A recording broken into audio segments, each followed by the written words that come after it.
Okay, so I have no idea what's happening. I tried to do this 2 weeks, several days, different versions, not happy with them, stuff happening, getting calls, and when I did this now, 5 minutes into the video, I started getting nosebleeds.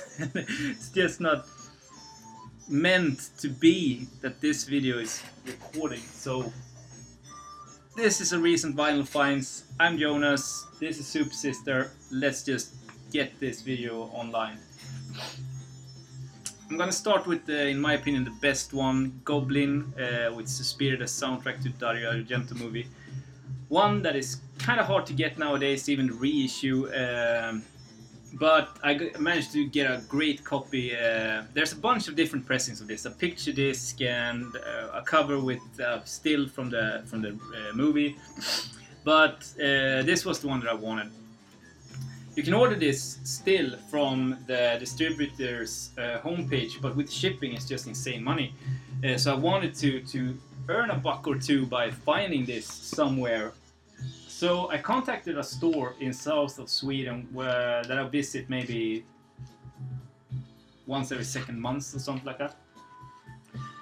That I knew had reissues with Italian prog, and I asked them if they could get this version of this reissue, and they tried. 2 months later they had it, and for a great price, better price than online. So with their distributor, I think they had some deals, and they managed to get a copy. I'm super happy with it. Sounds great, and what an amazing record. I mean, it's a masterpiece of a soundtrack. Really, really, really happy with it. Next one, also a kind of a grail, but reissue, the Quatermass reissue. This is heavy prog or heavy rock, blues rock from 1970. This reissue on a Karma is a 2 LP set, thick ass cardboard and vinyl. Sounds okay. The recording quality or the pressing quality of this, may I say, is like maybe a 7 or an 8, something like that. I bet the original sounds better than this, but it's still okay. And music-wise, this is just phenomenal music. Really like strong songs, easy listening songs with heavy blues rock with progressive like touches, if you may. The second disc is like a bonus disc almost, and the bonus material on this is almost better than the original version, so I was super happy with this release. Not cheap, but worth it if you're after this record. Highly recommended. So to the more ordinary stuff, I got this for $2. Timeless with John Abercrombie, with Jon Hammer and Jack DeJohnette from 1975 on ECM.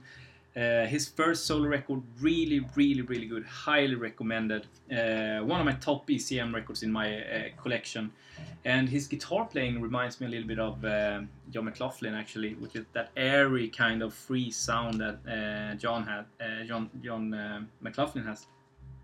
Really good, highly recommended.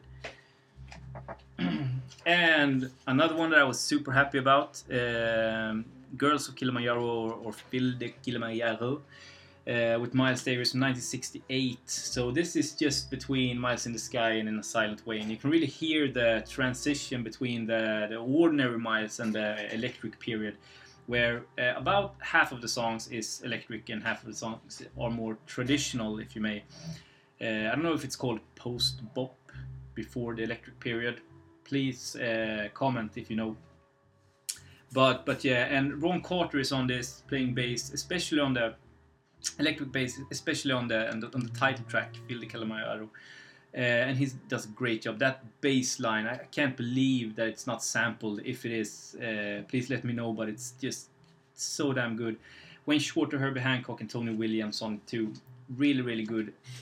It's fast growing to be one of my favorite Miles records, and today it's definitely on my top 10, if not top 5. Compilation with Jimi Hendrix, Cornerstones from 67 to 70, 16 songs with some of the best stuff that he, or most known stuff that he did.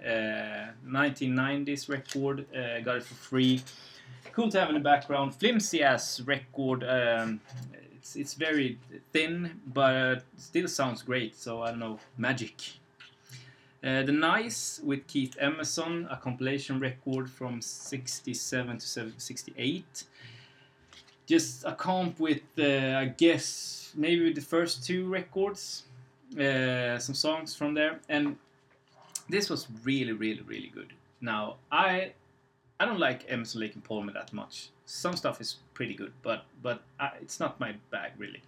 But this was really good because this is more psyche and poppier, stronger, more, ordinary songs, but still with that kind of progressive edge. So I'll try to find more nice releases. Another one that blew me away was Expectations with Keith Jarrett. Really, really good, and that's just because I don't care much for Keith Jarrett, but every time I buy a record with him, he blows me away, and I don't know if it's because he has great musicians with him, or it's just because I underrate him.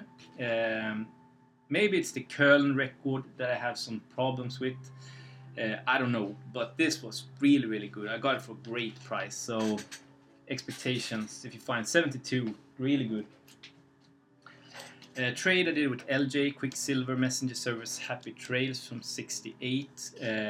One of those that I've been looking for some time, and finally get it. I think this second press, US press.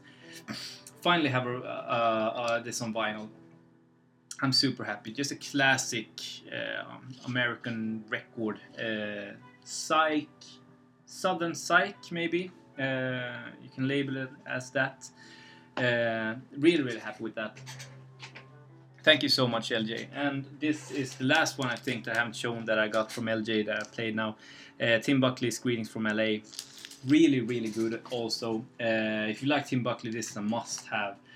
I don't know if this is his 4th or 5th release, but really good. Almost a little bit jazzy. Great musicians, strong songs. Also highly recommended. And this postcard here, you can rip this off, and this one was ripped off.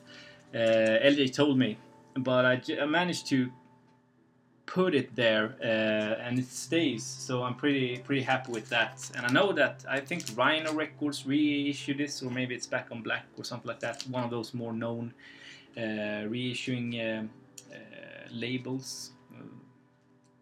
So yeah, great, thank you so much, LJ. And here's another one that I showed in my last video, but I have to show it again. Opeth Ghost Reveries.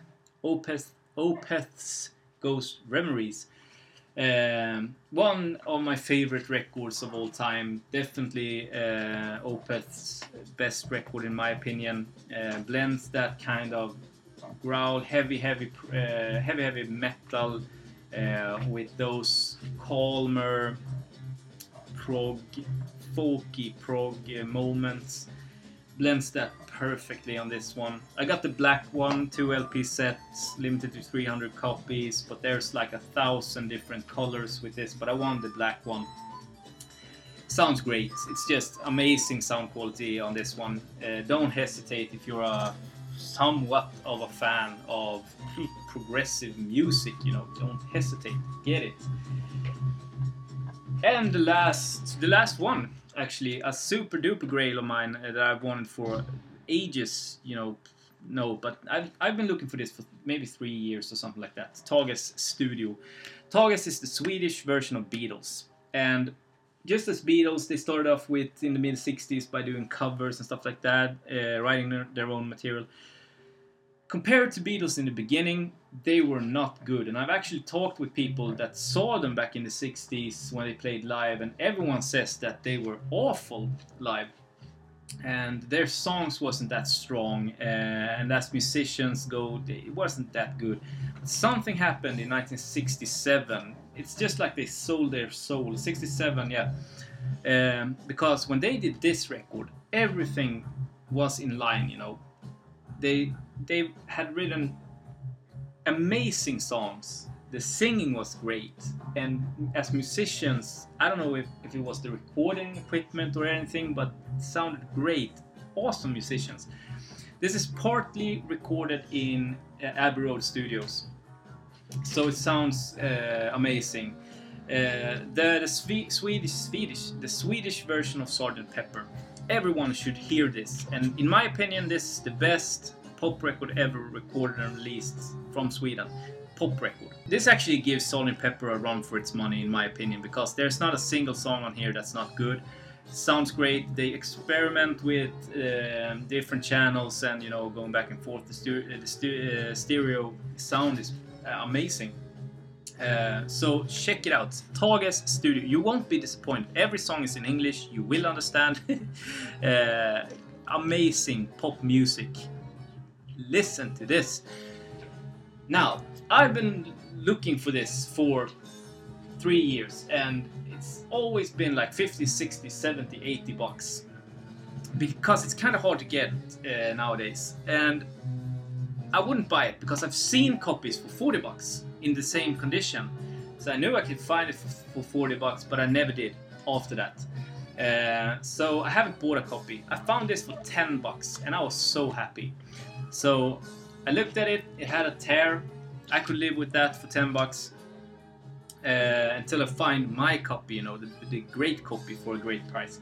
But I got home and the vinyl is ripped to shit. I couldn't see it in the store, but it sounds awful. Pops and scratches all the way. It never skips, but it has that heavy background noise all the way. Unfortunately, it's just ripped to shit. And I washed it and I glued it, and nothing helps. It's just like it's a ruined copy. So now I'm stuck with a copy for 10 bucks that I'll never play, because I could play it on Spotify, or I could play it on a CD, and that would bring me more joy than playing this. So I still have to pay 60, 70, 80 bucks for a copy, and I've already paid 10 bucks for this lousy copy. I don't know. Maybe VG minus or G plus, but this definitely deserves to be a, you know, VG plus plus or near mint edition, because yeah, it deserves that. So when I get my copy, you know, the one that I really want and I'm gonna keep, if anyone wants it, I'll send this as a VCLT or something like that, because it's still a rare ass record and one of the more sought after known pop records in Sweden. So it's a super duper gem of a record. But that's it. That's all from me. Hope I can upload this and I don't have any more problems. Please comment and have a great day. Bye.